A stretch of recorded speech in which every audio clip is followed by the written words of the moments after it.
Bismillahirrahmanirrahim. Assalamualaikum warahmatullahi wabarakatuh.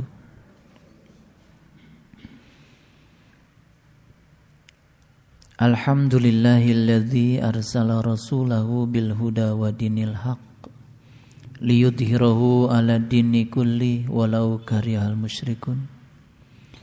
Asyhadu an la ilaha illallah wahdahu la syarikalah wa asyhadu anna Muhammadan abduhu wa rasuluh sallallahu alaihi wasallam la nabiyya ba'dah.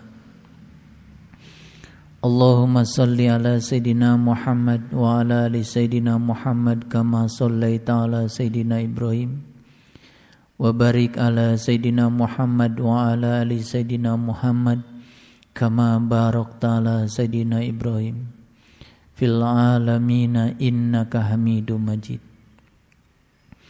Subhanaka la ilma lana illa ma 'allamtana innaka antal alimul hakim. Subhanakallahumma rabbana wa bihamdika asyhadu an la ilaha illa anta astaghfiruka wa atubu ilaik. Astaghfirullahaladzim, astaghfirullahaladzim, astaghfirullahaladzim, allazi la ilaha illa huwal hayyul qayyum wa atubu ilaih min jami'il ma'asi wa dhunub la haula wa la quwata illa billahil aliyyil azim. Kita sampaikan dulu doa untuk semua makhluk di semua tingkatan, di semua waktu. Para leluhur-leluhur kita, guru-guru kita, orang-orang suci yang telah meninggalkan kita.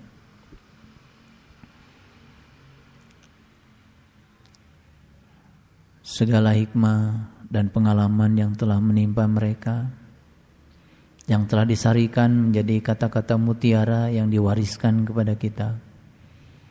Semoga kita semuanya bisa mengerti atas semua simbol-simbol yang disampaikan oleh para leluhur kepada kita.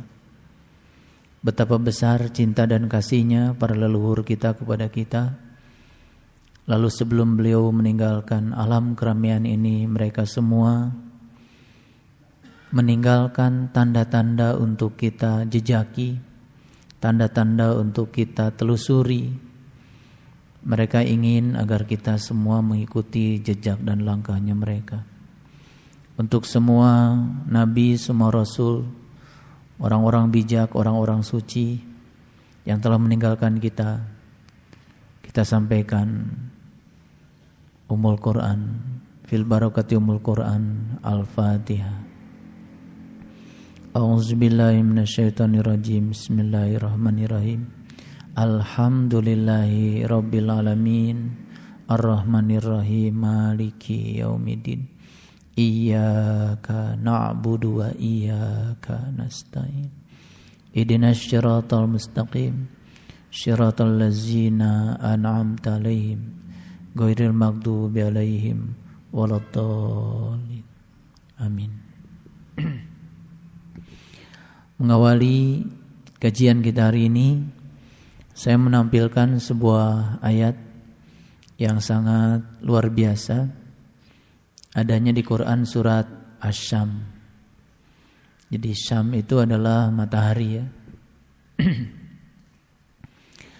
Matahari yang diceritakan di ayat ini bukan matahari biasa, tapi matahari abadi yang menyinari semua jiwa-jiwa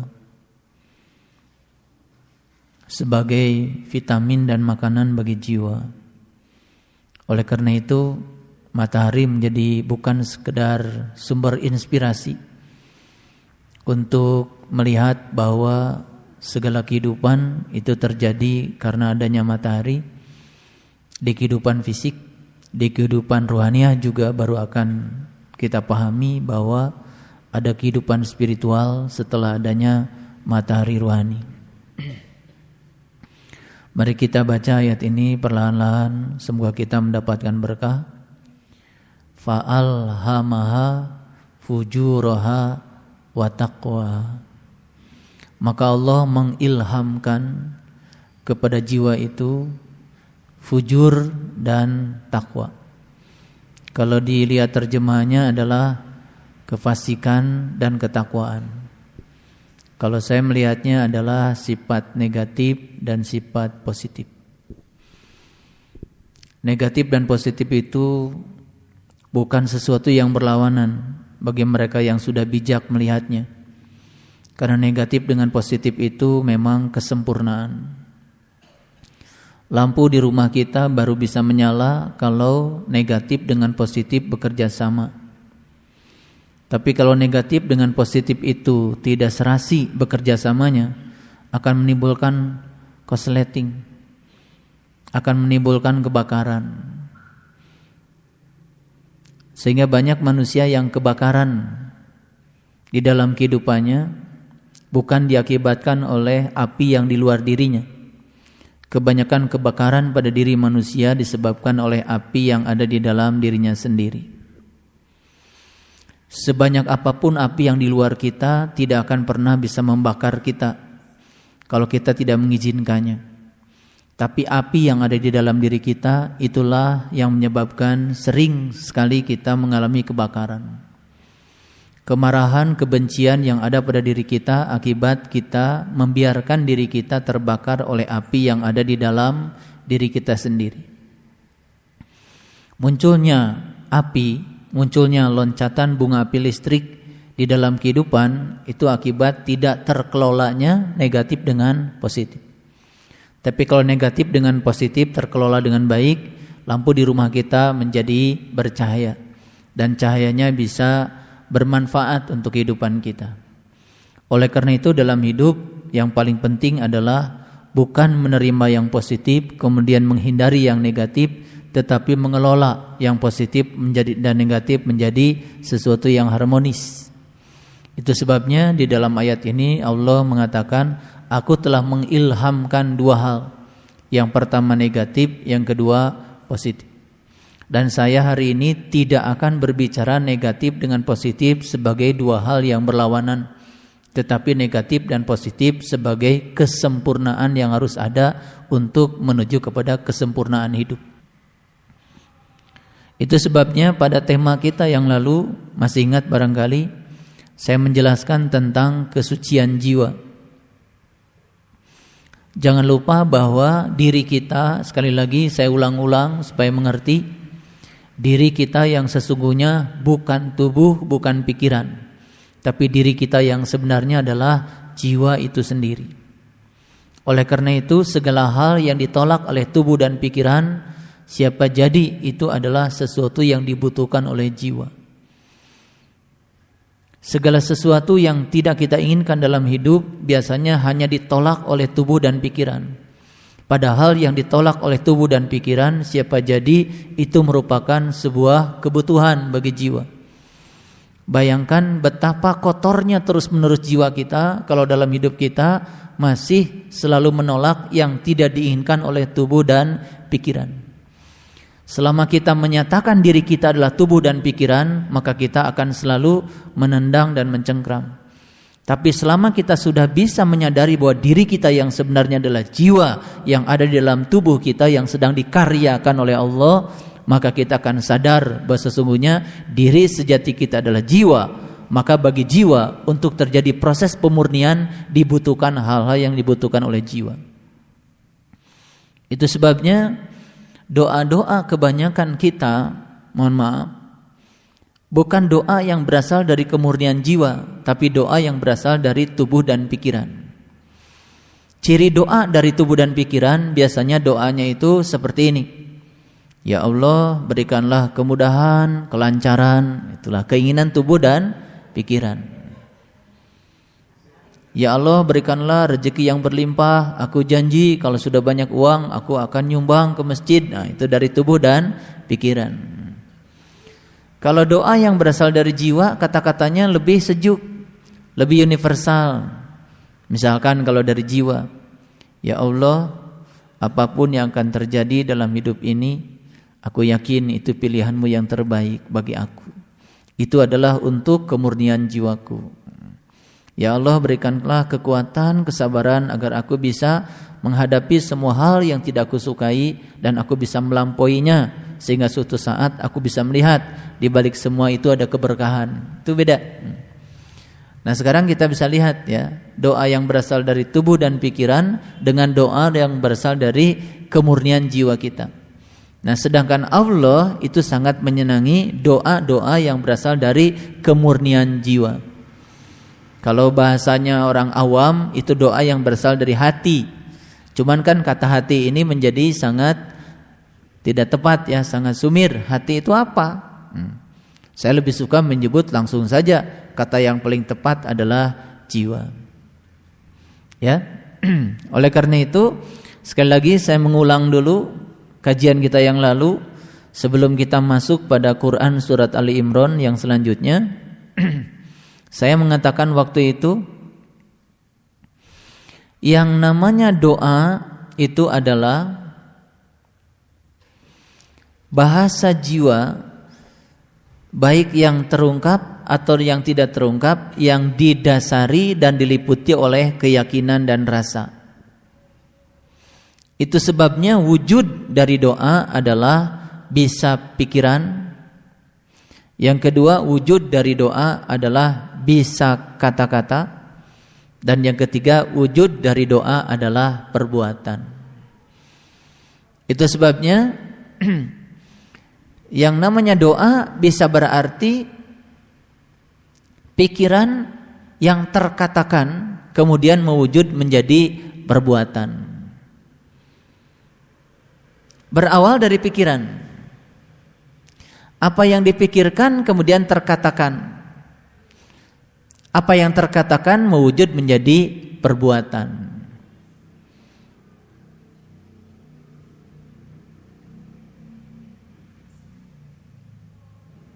Oke. Jadi ulangi lagi.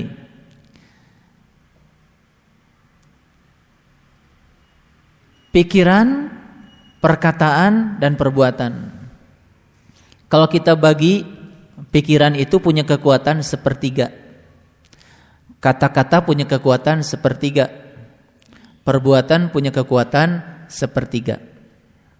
Misalkan begini, kita memikirkan sesuatu yang buruk di pikiran, itu baru sepertiga.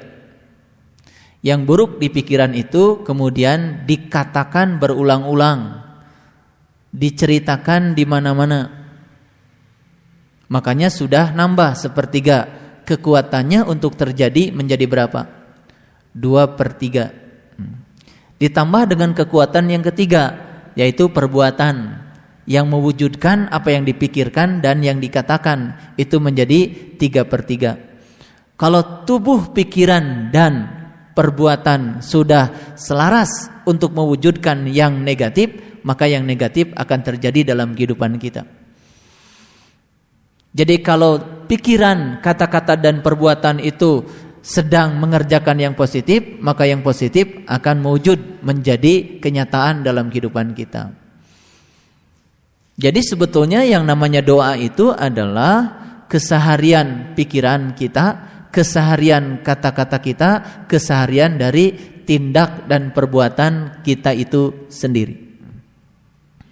Ada unsur keempat di mana kita mengenal yang namanya doa adalah serangkaian kata-kata yang kita sampaikan kepada Tuhan. Serangkaian kata-kata kita yang kita sampaikan kepada Tuhan itu ditunggu dulu oleh Tuhan untuk mewujudkannya sebelum pikiran, kata-kata dan perbuatan kita selaras dengan isi dari serangkaian kata-kata yang disampaikan pada Tuhan. Jadi Tuhan itu ketika kita menyampaikan serangkaian kata-kata yang disebut dengan permohonan, maka Tuhan akan menyimpannya dulu dalam sebuah kotak. Setelah itu kemudian Tuhan melihat pikiran kita selaras enggak dengan isi kata-kata yang kita sampaikan. Setelah itu kemudian Tuhan memeriksa kata-kata kita selaras enggak dengan isi rangkaian kata-kata yang sudah disampaikan pada Tuhan. Dan yang ketiga, Tuhan melihat perbuatan kita selaras enggak dengan isi rangkaian kata-kata yang sudah disampaikan pada Tuhan. Begitu selaras semuanya, baru semua itu akan menjadi kenyataan. Tuhan tidak pernah memilihkan sesuatu untuk kita, tapi Tuhan hanya memberikan fasilitas, ya, merestui semua pilihan-pilihan yang sudah ditentukan oleh kita.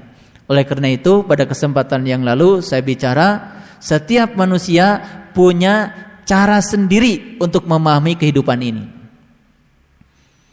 Sekali lagi, setiap manusia punya cara sendiri untuk memahami kehidupannya, ditunjukkan berdasarkan pilihan-pilihan yang dia pilih. Ada orang yang ingin memahami kehidupan secara dangkal, ya dia hanya mengerjakan dan memikirkan yang dangkal-dangkal saja. Sholatnya dangkal, ngajinya dangkal, umrohnya dangkal, hajinya dangkal, baca Qur'annya juga dangkal. Dalam hidup juga dia hanya berinteraksi dengan yang dangkal-dangkal saja. Itu tidak usah kita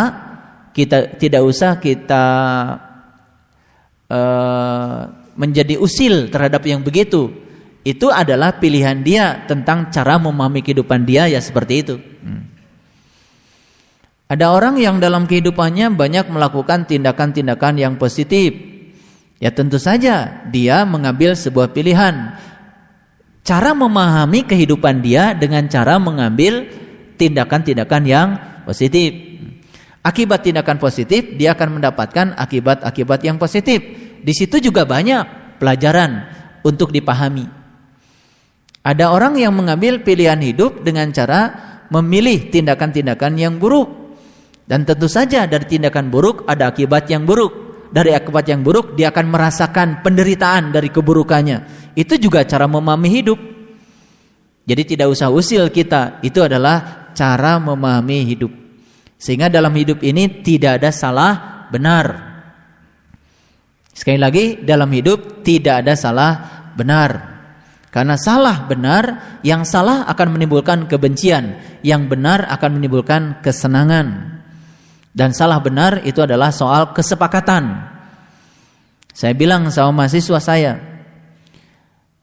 yang dapat nilai 100 jangan bangga dulu.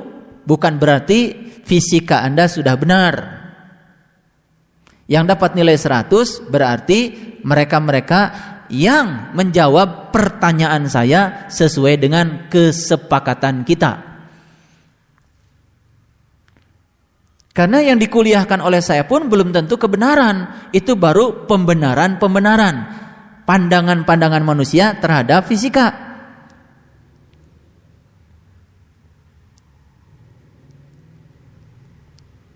Apa sih yang disebut dengan kalor?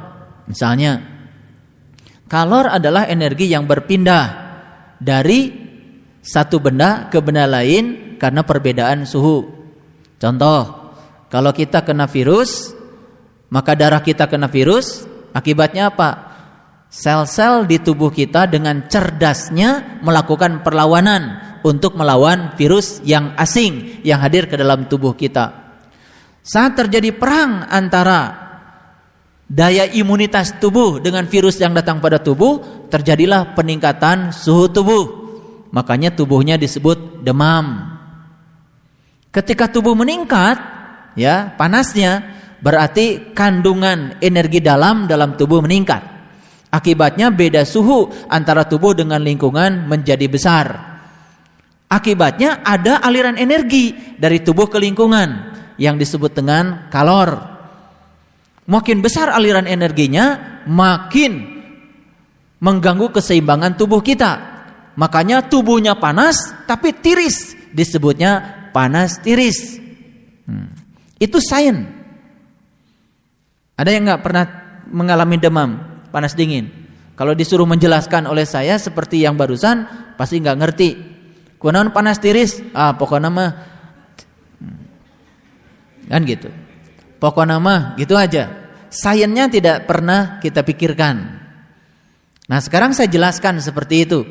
Panas itu terjadi karena di dalam tubuh kita sedang terjadi pertumpahan, peperangan antara virus asing yang datang ke tubuh kita dengan daya imunitas tubuh. Karena sel kita itu diciptakan Tuhan memiliki kecerdasan yang luar biasa.